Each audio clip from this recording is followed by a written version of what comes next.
Hello friends, कैसे हैं। आज हम लोग सिलसिले को आगे बढ़ाते हुए बात करेंगे भारतीय राज्य व्यवस्था की। भारतीय राज्य व्यवस्था यानी इंडियन पॉलिटी। इंडियन पॉलिटी अर्थात भारतीय राज्य व्यवस्था।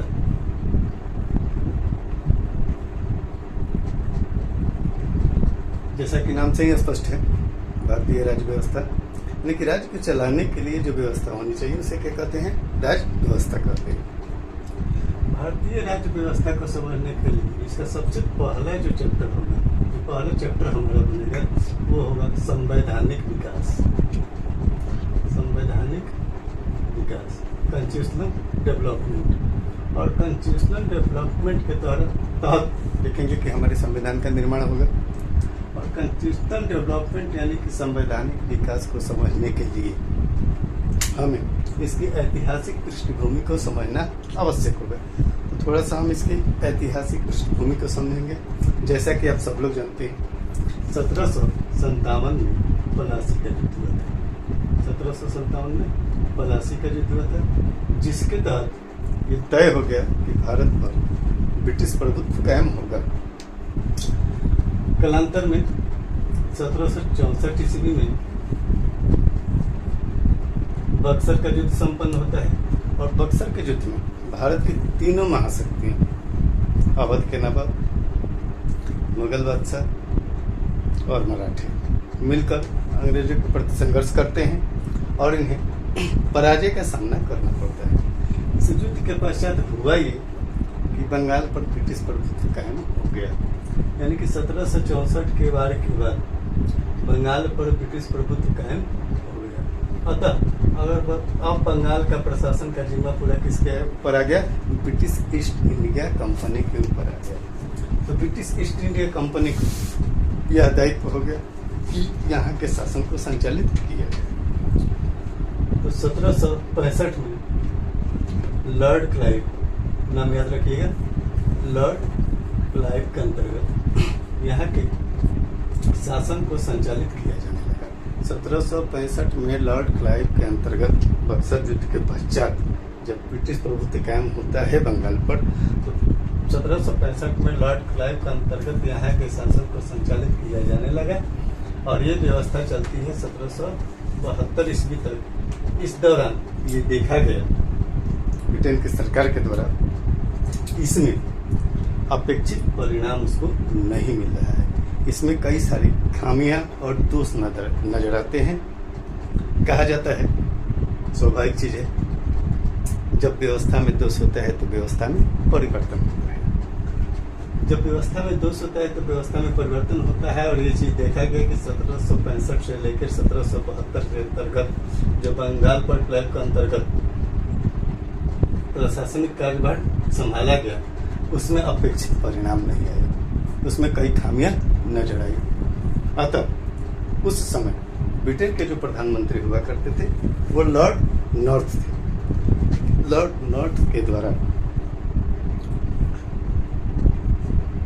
यहाँ के प्रशासन को नियंत्रित करने के लिए और ब्रिटेन में और भारत में भी दोनों जगहों से बंगाल के प्रशासन को नियंत्रित करने के लिए तथा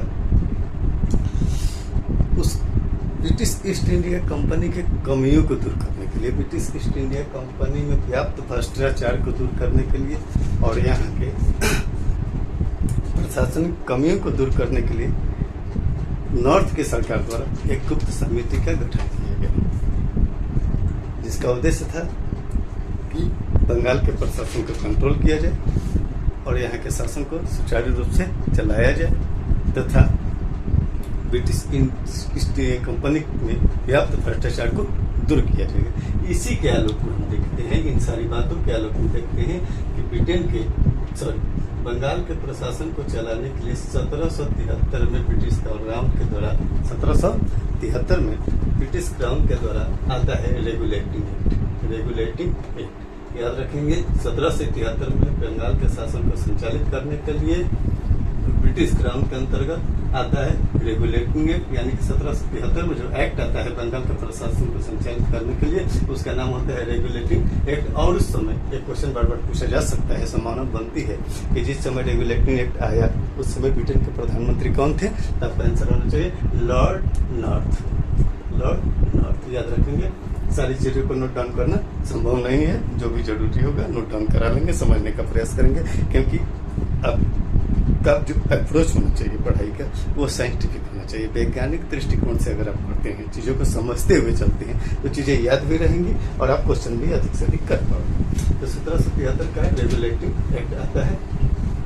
रेगुलेटिंग एक्ट आता है, इसमें एक चीज है, समझिएगा, अच्छे से समझने का प्रयास करिएगा।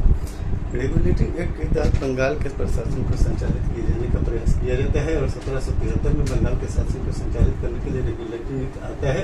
इसमें हुआ कि वहाँ कंट्रोल करने के लिए वहाँ 2 प्रकार के परिषद का गठन किया गया, एक बोर्ड ऑफ डायरेक्टर्स और कोर्ट ऑफ प्रोप्राइटर्स। समझने का प्रयास करेंगे, अच्छी चीजें समझ जाइएगा तो कंसेप्ट क्लियर होगा। बोर्ड ऑफ डायरेक्टर्स और कोर्ट ऑफ प्रोप्राइटर्स, तो प्रोप्राइटर्स द्वारा डायरेक्टर्स का चुनाव किया जाता था, जो कि 24 सदस्यीय हुआ करता था, याद रखेंगे, जो कि 24 सदस्यीय हुआ करता था। इन सारी बातों में कोई कंफ्यूजन नहीं होना चाहिए हमारे ख्याल से, समझिए। 24 सदस्यीय बोर्ड ऑफ डायरेक्टर्स होते थे, जिसका चुनाव कोर्ट ऑफ प्रोप्राइटर्स इसका चुनाव प्रोप्राइटर्स द्वारा किया जाता था। प्रोप्राइटर्स द्वारा किसका चुनाव किया जाता है? बोर्ड ऑफ डायरेक्टर्स का, जिसमें 24 डायरेक्टर हुआ करते थे और इन डायरेक्टर्स में एक अध्यक्ष तथा एक उपाध्यक्ष का चुनाव होता था। अर्थात कोर्ट ऑफ डायरेक्टर्स के जो 24 सदस्य होते थे, ये अपने में से एक अध्यक्ष का और एक उपाध्यक्ष का चुनाव करते थे, जो कि बंगाल के प्रशासन पर नियंत्रण रखेगा। इन्हीं सारी बातों के आलोक में 1773 का रेगुलेटिंग एक्ट आया, जिसके मुख्य प्रावधान ये थे। तो यहाँ से आप लोग नोट डाउन करना शुरू कर देंगे, पहला हेडिंग देंगे 1773 का रेगुलेटिंग एक्ट।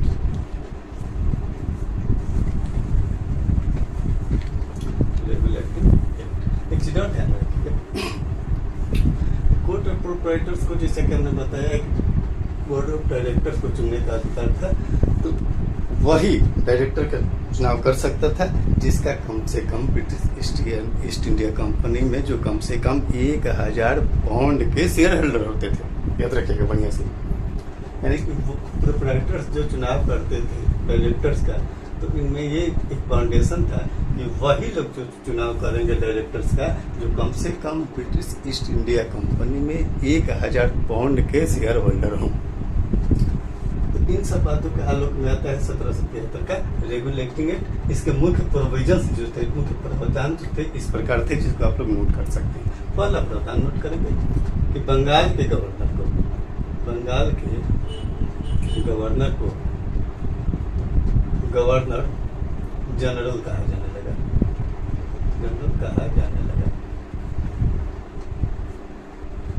बंगाल के गवर्नर को गवर्नर जनरल कहा जाने लगा। इस प्रकार वारेन हेस्टिंग्स, याद रखिएगा, वारेन हेस्टिंग्स बंगाल का अंतिम गवर्नर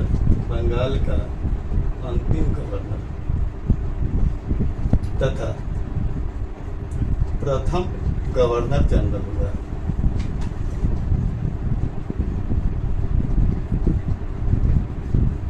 क्लियर? रेगुलेटिंग के तहत पहला प्रावधान ये किया गया कि बंगाल के गवर्नर को गवर्नर जनरल कहा जाने लगा। और इस प्रकार देखते हैं कि वारेन हेस्टिंग्स से था तो बंगाल का अंतिम गवर्नर तथा बंगाल का प्रथम गवर्नर जनरल हुआ। पॉइंट नंबर 2 इसी में नोट करेंगे। इसी में रेगुलेटरी प्रोविजंस के तहत पॉइंट नंबर 2 को नोट करेंगे। गवर्नर जनरल के परिषद में 4 सदस्यों की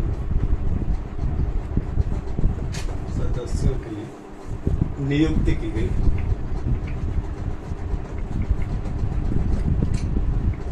गवर्नर जनरल के परिषद में कितने सदस्य की नियुक्ति की जाती है? 4 सदस्यों की नियुक्ति की जाती है। अब ब्रैकेट में नाम मेंशन कर सकते हैं। क्लेवेरिल,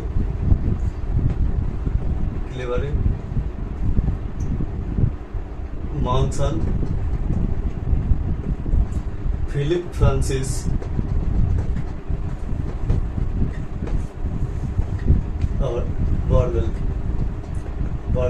कब एग्जाम में पूछ देता है कि गवर्नर जनरल के परिषद में जो सदस्य थे उनका क्या नाम था, तो एक ब्रैकेट बनाकर आप लोग इन 4 सदस्यों का नाम नोट कर सकते हैं। गवर्नर जनरल के परिषद में 4 सदस्यों की नियुक्ति की गई, जो थे क्लेवेरिल, मॉनसन, फिलिप फ्रांसिस और बॉरवेल।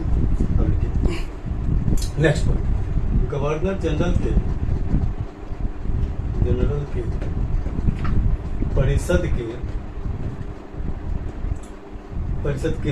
परिषद का कार्यकाल 4 वर्ष निश्चित किया गया। 4 वर्ष निश्चित किया गया। राइट। नेक्स्ट पॉइंट 10th में जो कि है, इसी के तहत अर्थात 1773 के रेगुलेटिंग एक्ट के तहत कलकत्ता में एक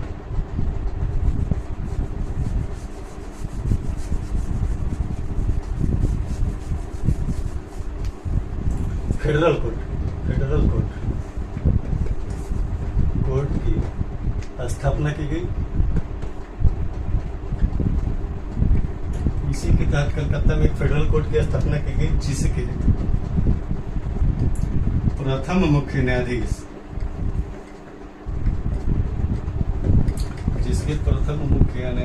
सर एलिजा इम्पे थे। अंडरलाइन कर लीजिएगा, एलिजा इम्पे थे।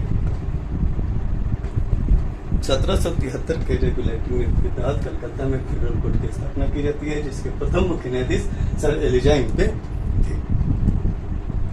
साथ ही अन्य न्यायाधीशों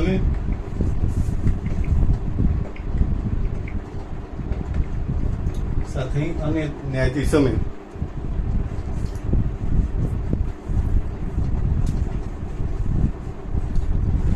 चेम्बर्स, लेमेस्टर तथा हाइट थे। हम नाम इसलिए लिखवा दे रहे हैं, नोट करा दे रहे हैं, नाम इसलिए नोट करा रहे हैं। अन्य न्यायाधीश कभी कभी क्वेश्चन पूछते हैं, फेडरल कोर्ट की जो स्थापना होती है 1773 के रेगुलेटिंग एक्ट के तहत, उसमें मुख्य न्यायाधीश के अतिरिक्त और कौन कौन से न्यायाधीश थे, इसके लिए आप लोग इसको नोट कर लेंगे। एक मुख्य न्यायाधीश सर एलिजा इम्पे थे तथा साथ ही अन्य न्यायाधीशों में चेम्बर्स, लेमेस्टर तथा हाइट हुआ करते थे। नेक्स्ट पॉइंट देखेंगे इसी में 17 के रेगुलेटिंग एक्ट के तहत ही इस प्रकार देखते हैं, एक्सटेंशन कर देंगे। इस प्रकार देखते हैं कि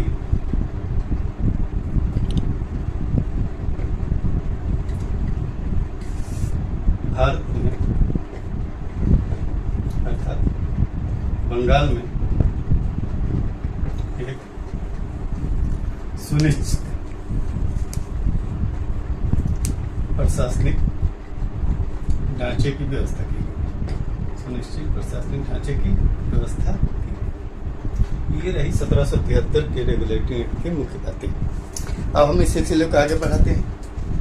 देखते हैं 1781 में इस रेगुलेटिंग एक्ट के दोषों को दूर करने के लिए एक सेटलमेंट एक्ट आता है। 1781 में रेगुलेटिंग एक्ट के दोषों को दूर करने के लिए एक सेटलमेंट एक्ट आता है।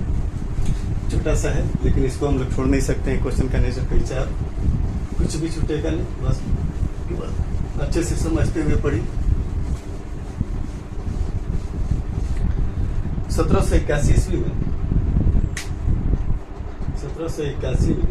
एक सेटलमेंट एक्ट आता है। सेटलमेंट एक्ट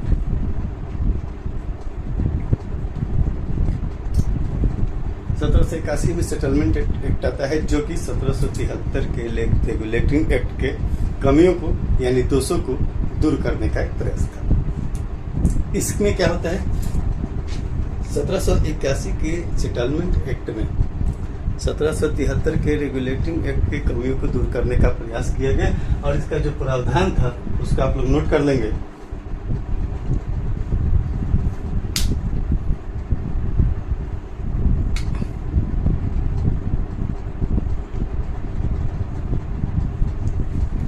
सेटलमेंट एक्ट 1781 में था, इसका संशोधनात्मक अधिनियम भी आप कह सकते हैं।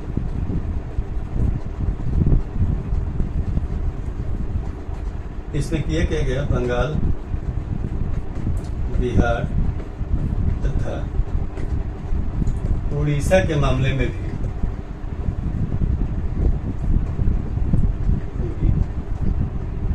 विधि बनाने का अधिकार ब्रिटिश ईस्ट इंडिया कंपनी को दिया। ब्रिटिश ईस्ट इंडिया कंपनी को दिया।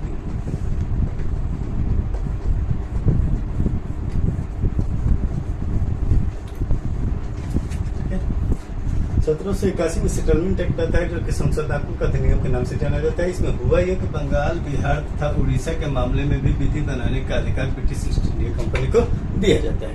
इसके बाद और दोषों को दूर करने के लिए 1783 में देखते हैं दंडाज अधिनियम। दंडाज अधिनियम याद रखिएगा सारी चीज। दंडाज अधिनियम और फॉक्स अधिनियम लाया गया जो किंचित कारणों से पास नहीं हो सका। ध्यान देंगे 1783 में दंडाज अधिनियम और फॉक्स अधिनियम लाया गया जो कि किंचित कारणों से पास नहीं हो सकता। तत्पश्चात 1784 का पिट्स इंडिया एक्ट आता है। 1784 का पिट्स इंडिया एक्ट आता है।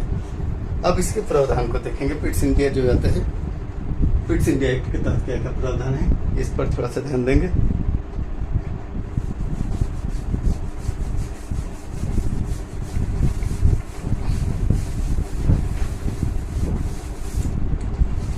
(1784) का पिट्स इंडिया एक्ट,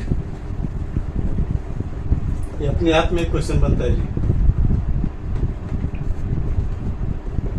ये अपने आप में एक क्वेश्चन बनता है, इस लिहाज से पूछ देता है कभी कभी। इस 1784 के अधिनियम को क्या कहते हैं, तो आपका आंसर होगा पिट्स इंडिया एक्ट। अब इसके प्रावधान को देखेंगे।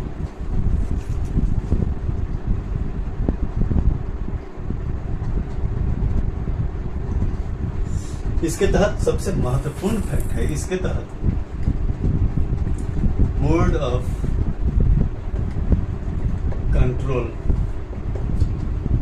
कंट्रोल की स्थापना की जाती है। Next point, then governor general की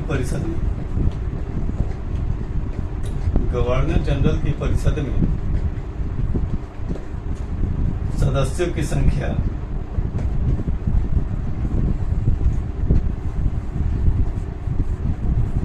4 से घटाकर 3 कर दी जाती है।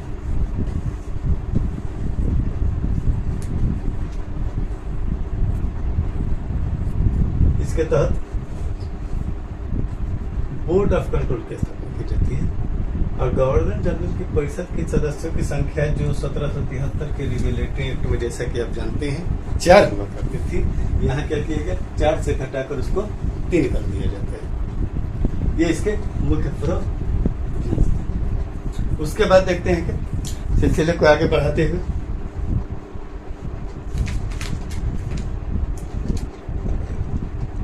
सत्रह सौ छियासी में होता क्या है, गवर्नर जनरल को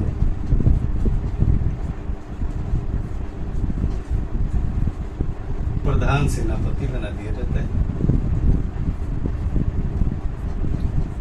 गवर्नर जनरल को प्रधान सेनापति बना दिया जाता है साथ ही इसे यह अधिकार दिया जाता है कि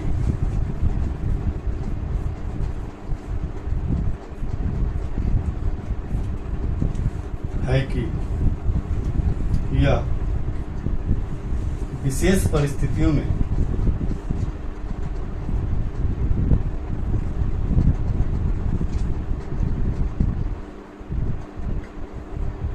अपने परिषद के निर्णय को अमान्य कर सकता है।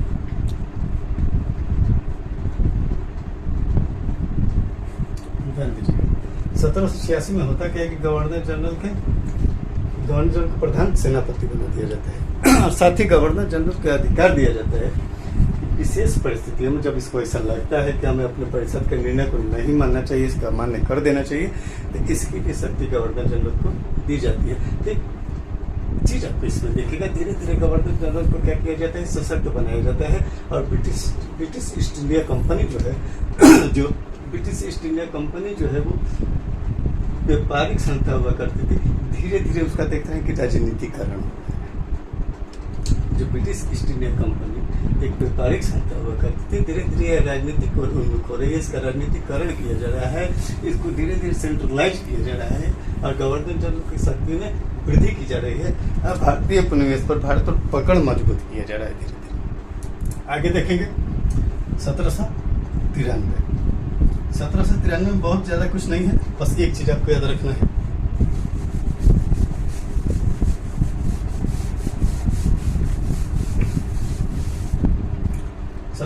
में एक चीज याद रखना है आपको, कंपनी के लंदन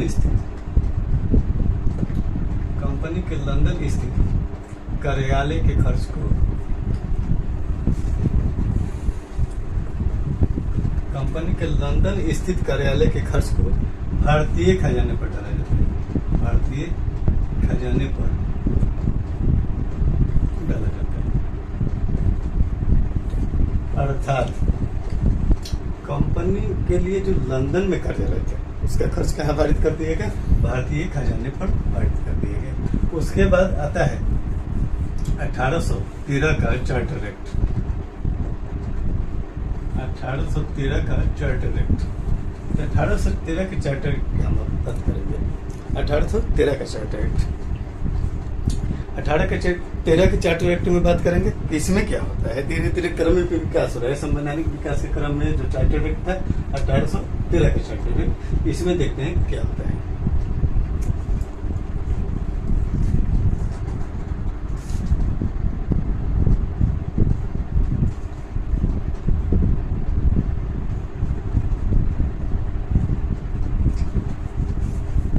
तेरह का चार्टर एक्ट, इसमें इसके तहत जो इसके मुख्य प्रावधान थे 1813 के चार्टर एक्ट में देखते हैं, पहली बार यहाँ में देखने को मिलता है ब्रिटिश ईस्ट इंडिया कंपनी की वैधानिक जो स्थिति थी वो स्पष्ट होती नजर आ रही है।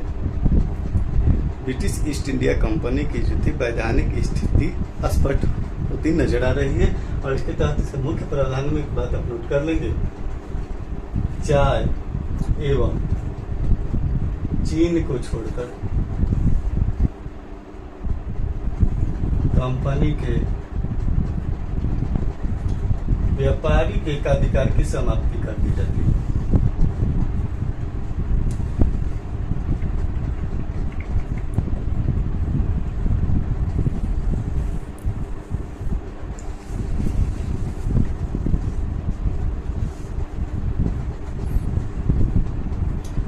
चाय और चीन को छोड़कर कंपनी के व्यापारिक एकाधिकार को समाप्त कर दिया जाता है। मीन्स चाय और चीन का जो व्यापार था वो कंपनी अपने मन से कर सकती थी, ताकि कोई भी व्यापार कंपनी अपने मन से नहीं कर सकती थी, इसमें कंपनी का व्यापारिक एकाधिकार नहीं रहा।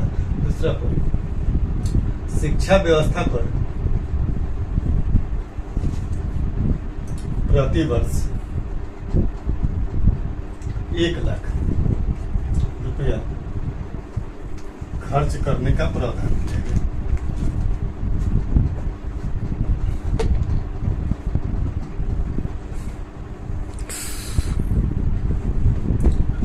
शिक्षा व्यवस्था पर प्रतिवर्ष 1 लाख रुपया खर्च करने का प्रावधान किया गया। नेक्स्ट पॉइंट लिखेंगे, ईसाई मिशनरियों को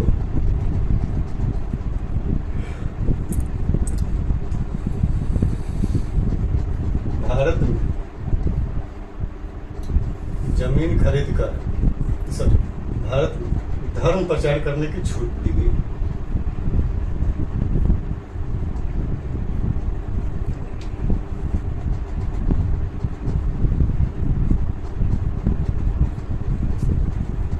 कोई प्रॉब्लम नहीं होना चाहिए इसमें। 1813 का जो चार्टर था उसमें चाय और चीनी को छोड़कर कंपनी के व्यापारिक एकाधिकार की समाप्ति कर दी जाती है।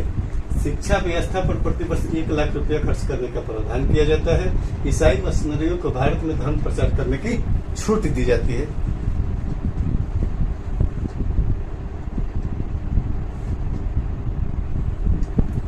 साथ ही इसमें और कुछ प्रावधान है जिसको हम देखते हैं। ये याद रखिएगा, शिक्षा व्यवस्था पर 1 लाख रुपया खर्च, ईसाई मिशनरियों को भारत में व्यापार करने धर्म प्रचार करने की छूट दी गई, चाय और चीन को छोड़कर कंपनी के व्यापारिक एकाधिकार की समाप्ति कर दी जाती है। चाय एवं चीन को छोड़कर कंपनी के व्यापारिक एकाधिकार की समाप्ति कर दी जाती है।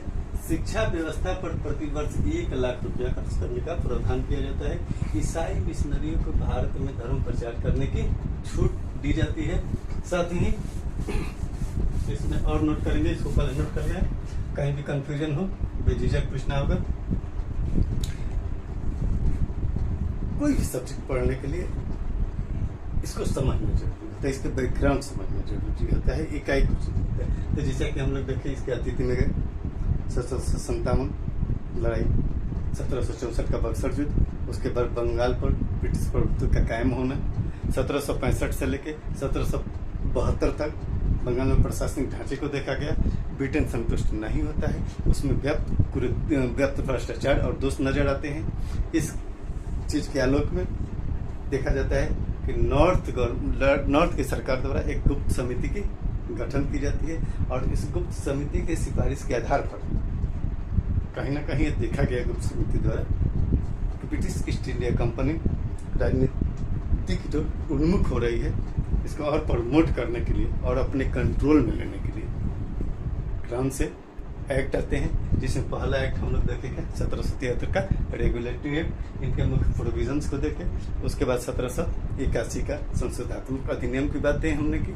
उसके बाद 1783 में देखें कि प्रयास किया गया लेकिन सफल नहीं हो पाया, जैसे कि डंडाज और फौज के माध्यम से किया गया था। उसके बाद 1784 का पिट्स इंडिया एक्ट की बातों को हमने समझा।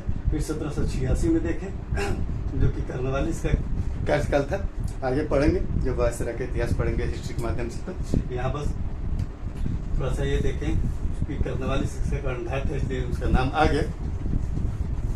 मानवीय सब्जेक्ट में ऐसा नहीं हो सकता है कि आप किसी विषय का अध्ययन करें और सिर्फ उसी की चर्चाएं, चीजें इंटर रिलेटेड होती है, कहीं ना कहीं उसका संदर्भ होता है, लेकिन थोड़ा सा यहाँ हम लोग अपने को कंट्रोल करते हुए अपने चैप्टर को बढ़ाएंगे। तो 1786 में प्रधान सेनापति बना दिया जाता है। तो 1793 में देखा जाता है कि ब्रिटेन में जो कंपनी के लिए कार्यालय था उसका जो खर्च था वो भारतीय खजाने पर डाला जाता है। फिर 1813 का अधिनियम पर हम लोग बात की, तो यहाँ देखते हैं कि चाय और चीन के को छोड़कर कंपनी के व्यापारिक एकाधिकार की समाप्ति कर दी जाती है। शिक्षा व्यवस्था पर प्रतिवर्ष 1 लाख रुपए खर्च करने का प्रावधान किया जाता है। ईसाई मिशनरियों को भारत में धर्म प्रचार करने की छूट प्रदान की जाती है। आगे लिखेंगे,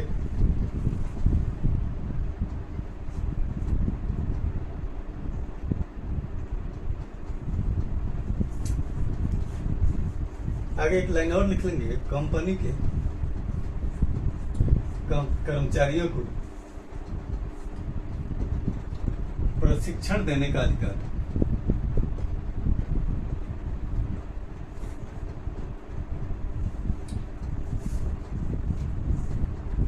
बोर्ड ऑफ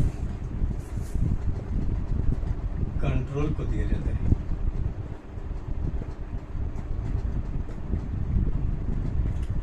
बात समझने का प्रयास करिए। कंपनी के कर्मचारियों को प्रशिक्षित करने के लिए बोर्ड ऑफ कंट्रोल को अधिकार दे दिया जाता है कि अगर बोर्ड ऑफ कंट्रोल चाहे तो कंपनी के कर्मचारी को प्रशिक्षण दे सकती है। अगला हम लोग बात करेंगे 1833 के चार्टर एक्ट पर, 1833 का चार्टर एक्ट,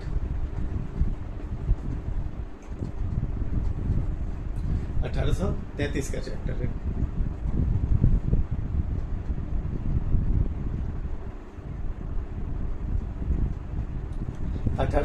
के चार्टर एक्ट की बात करेंगे। इसमें सबसे पहला जो सबसे बहुत ज्यादा इम्पोर्टेंट था, चाय एवं चीन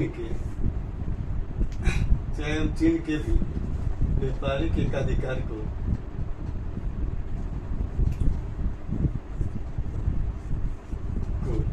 समाप्त कर दिया जाता है। ध्यान रखिएगा,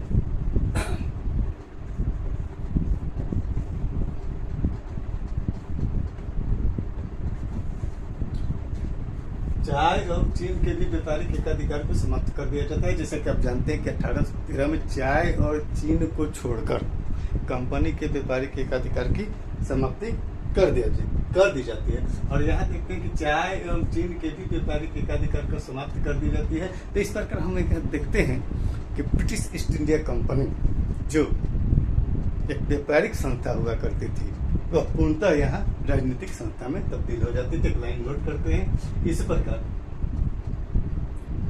ब्रिटिश ईस्ट इंडिया कंपनी पूर्णतः व्यापारिक से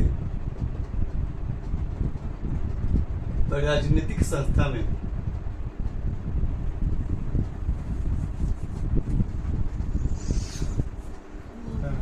तब्दील हो जाती है।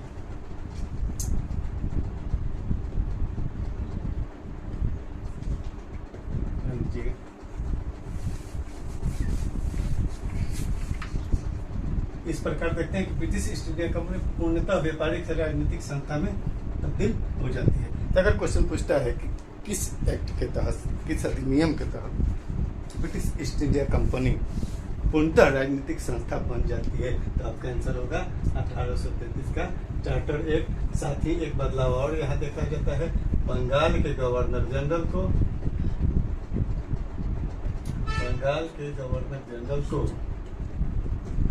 भारत का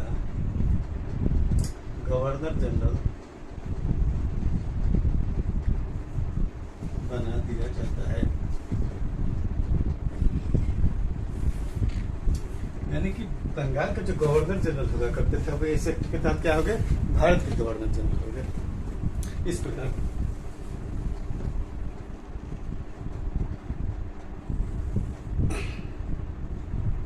लॉर्ड विलियम बेंटिक, यह नाम याद रखेंगे, लॉर्ड विलियम बेंटिक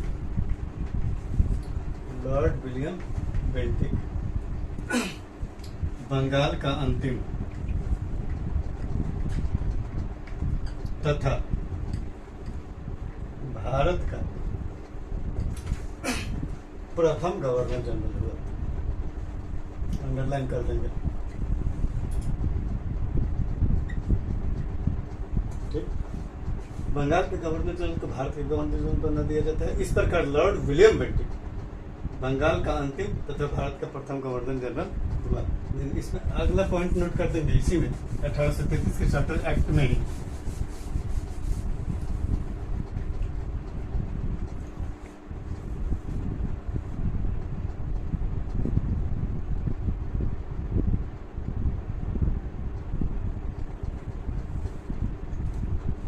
प्रशासन का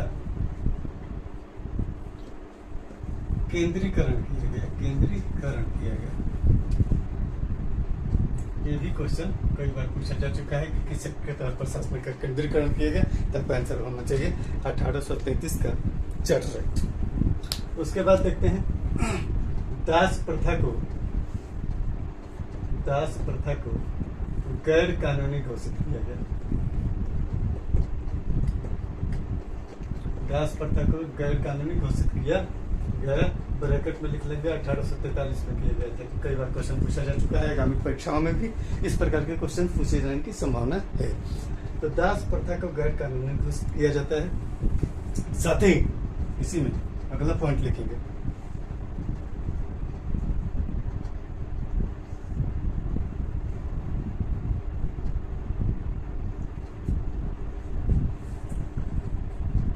लॉर्ड मैकाले की अध्यक्षता में, लॉर्ड मैकाले की अध्यक्षता में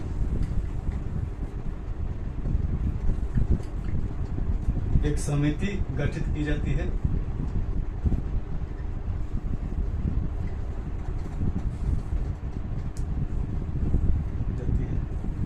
जिसके तहत विधि का संहिताकरण नाम याद रखिएगा, विधि का संहिताकरण अर्थात modification of law,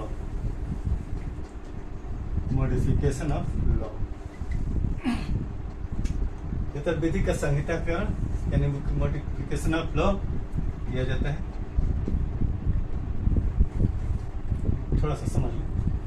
Lord Macaulay की अध्यक्षता में एक समिति बनाई जाती है जिसके तहत विधि का संहिताकरण यानी मॉडिफिकेशन ऑफ लॉ किया जाता है, अर्थात जितनी भी कुरीतियां थी जैसे सती प्रथा, दास प्रथा, पर्दा प्रथा, बाल विवाह प्रथा, इन सारी चीजों को दूर करने के लिए समिति बनाई जाती है जिसके अध्यक्ष होते हैं लॉर्ड मैकाले, और इनके अंतर्गत एक समिति बनाई जाती है और विधि का संहिताकरण किया जाता है ताकि इन सब कुरीतियों को और इन सब व्याप्त दोषों को दूर किया जाता है। अच्छी बात है भी चाहिए, कुरीतियों को दूर होना चाहिए। तो इस प्रकार से देखते हैं कि यहाँ संवैधानिक विकास अपनी गति में बढ़ रहा है धीरे धीरे। ब्रिटिश ईस्ट इंडिया कंपनी का राजनीतिकरण हो रहा है। 1833 ईस्वी में जो ब्रिटिश ईस्ट इंडिया कंपनी एक व्यापारिक संस्था थी, देखते हैं कि पूर्णतः एक राजनीतिक संस्था में तब्दील हो जाती है। और इस प्रकार इस सिलसिले को आगे बढ़ाते हुए हम चर्चा करेंगे 1853 के चार्टर एक्ट पर। नोट करेंगे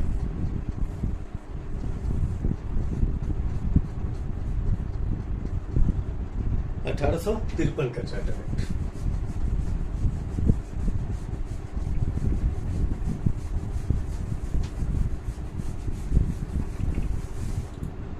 लिखेंगे 1853 का चार्टर एक्ट।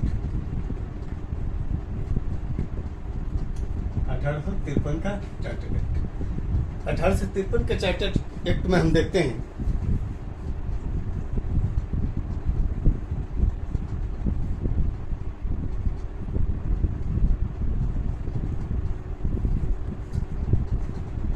कंपनी के कर्मचारियों की नियुक्ति होती है।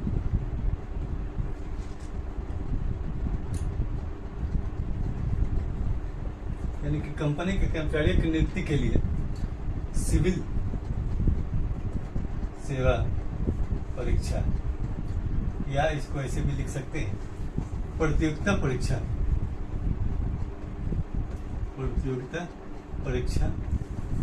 प्रारंभ की जाती है। एकदम अंडरलाइन कर ली जाती है।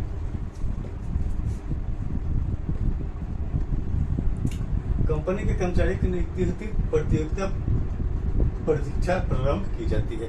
1853 के चार्टर एक्ट के तहत पहली बार प्रतियोगिता परीक्षा का आयोजन किया जाता है। इनकी प्रतियोगिता परीक्षा की यहाँ से शुरुआत हो जाती है। नेक्स्ट पॉइंट इसी में नोट करेंगे।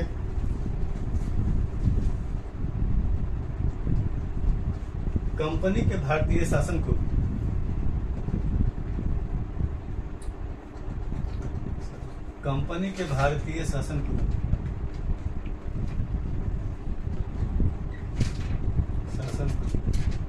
कभी भी समाप्त करने का अधिकार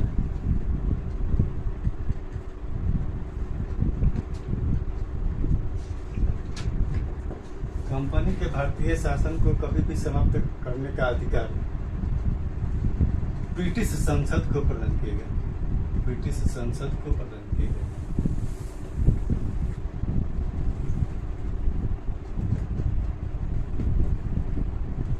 कोई प्रॉब्लम?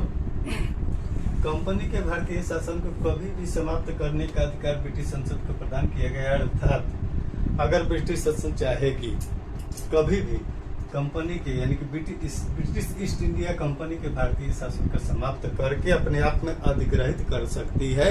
अर्थात यहाँ ये चीज स्पष्ट होती है कि अब ब्रिटिश संसद भारतीय साम्राज्य पर अपना पकड़ मजबूत कर रही है और धीरे धीरे देखते हैं कि यहाँ ब्रिटिश ईस्ट इंडिया को कंट्रोल कर रही है।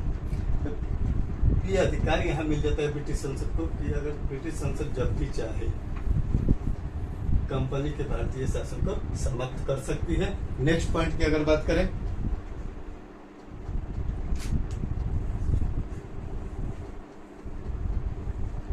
एक यहाँ गलती ये हो जाती है, भारतीयों को अपने विषय पर कानून बनाने का अधिकार नहीं दिया जाता है। नोट नहीं करेगा, समझ लीजिए, यही गलती होगी। भारतीयों को अपने विषय पर कानून बनाने का अधिकार नहीं दिया गया, जो एक बहुत बड़ी गलती थी, जिसका प्रस्फुटन होगा, विरोध होगा और कई मिले जुले कारणों में ये भी कारण बनेगा और जिसका परिणाम आप देखेंगे कालांतर में 1857 की क्रांति होती है। तो 1858 का भारत शासन अधिनियम, उसके बाद 1909 का मर्ले मिंटो सुधार, 1919 का मॉन्टेग्यू चेम्सफोर्ड सुधार, 1935 का भारत सरकार अधिनियम, 1942 का क्रिप्स मिशन, 1945 का बेल प्लान, 1946 का कैबिनेट मिशन। इन सब चीजों की चर्चा हम लोग नेक्स्ट क्लास में करेंगे। आज इतना ही। एक चीज आप सब बताना चाहेंगे, थोड़ा सा समझ लेंगे। संवैधानिक विकास का जो हम लोग सफर तय किए, तो इसको हम लोग दो पार्ट में बांट के पढ़ेंगे। एक होगा ब्रिटिश ईस्ट इंडिया कंपनी के अंतर्गत और एक होगा ब्रिटिश क्राउन के अंतर्गत। तो ब्रिटिश ईस्ट इंडिया कंपनी के अंतर्गत जो था वो 1773, 1784, 1786, 1793, 1813, 1833 का चार्टर एक्ट, 1853 का चार्टर एक्ट, 1773 का रेगुलेटरी एक्ट, 1784 का पिट्स इंडिया एक्ट, 1813 का चार्टर एक्ट, 1833 का चार्टर एक्ट और 1853 का चार्टर एक्ट। इस बारे में हम लोग चर्चा की है। अब जो हम लोग चर्चा करेंगे वो ब्रिटिश क्राउन के अंतर्गत जो अधिनियम आएंगे उसकी चर्चा करेंगे, जैसे 1858 का अधिनियम, 1892 का अधिनियम, 1909 का मॉडल मिंटो सुधार, 1919 का मॉन्टेग्यू चेम्सफोर्ड सुधार, 1935 का भारत सरकार अधिनियम, 1940 का अगस्त प्रस्ताव, 1942 का क्रिप्स मिशन, 1942 का क्रिप्स मिशन, 1945 का बेवेल प्लान, 1946 का कैबिनेट मिशन, जिसमें हम देखेंगे कि संविधान सभा की स्थापना होती है और भारतीय संविधान का निर्माण होता है। तो ये इन सब चीजों पर चर्चा हम लोग नेक्स्ट क्लास पर करेंगे। कोई भी कंफ्यूजन होगा, कहीं किसी प्रकार का अगर दिक्कत होगा तो आप लोग बेझिझक पूछेंगे। कभी भी रटना नहीं है, चीजों को समझते हुए, कुछ फैक्ट को नोट करते हुए आगे बढ़ते जाना है। क्वेश्चन नहीं छूटेगा, क्योंकि क्वेश्चन सिलेबस से ही तैयार किए जाते हैं और सिलेबस हम लोग अगर अच्छे से समझें और सिलेबस के अच्छे से समझ के उसके अप्रोच में रहें, वैज्ञानिक दृष्टिकोण से उसका एनालिसिस करें, तो क्वेश्चन छूटेंगे ही नहीं। थोड़ा सा धैर्य रखें, अच्छे से पढ़ाई करें। कुछ भी कठिन नहीं होता है, कुछ भी इम्पॉसिबल नहीं होता है। ऑल आर पॉसिबल, पर थोड़ा सा दृष्टिकोण को बदलिए, पढ़ने के नजरिया को बदलिए, क्योंकि अब जो क्वेश्चन के पैटर्न है वो बदल चुके हैं। थोड़ा सा सारगर्भित अध्ययन की मांग की जा रही है आपसे। इस प्रकार से एक अच्छे अप्रोच के साथ पढ़ेंगे तो हमारी सारी चीजें कंप्लीट हो जाती है। तो नेक्स्ट क्लास में हम लोग चर्चा करेंगे 1858 से लेकर 1946 तक के क्लास का सफर तय करेंगे और 1946 में संविधान सभा का गठन होगा और भारतीय संविधान का निर्माण होगा। तब हमारा चैप्टर कंप्लीट हो जाएगा संवैधानिक विकास का। तब तक के लिए थैंक्स।